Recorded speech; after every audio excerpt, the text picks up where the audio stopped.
Welcome to the Slop Farm. Enjoy the video. You start by verifying the basics.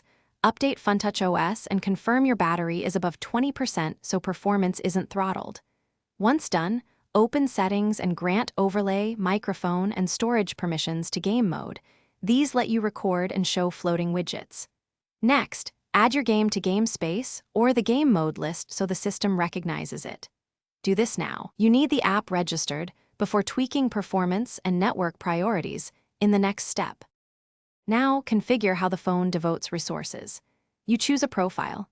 Balance saves battery, performance prioritizes FPS, ultra uses max CPU/GPU.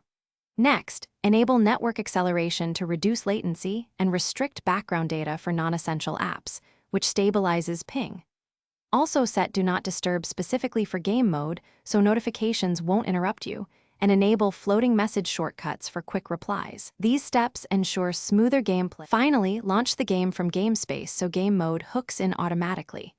Once running, enable the overlay tools you need: FPS monitor to watch performance, recorder for clips, and the RAM cleaner to free memory between rounds.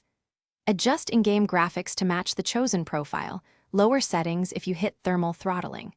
If problems arise, clear the app cache, reinstall the game, or reset game mode settings. That single troubleshooting tip resolves most conflicts between overlays and permissions.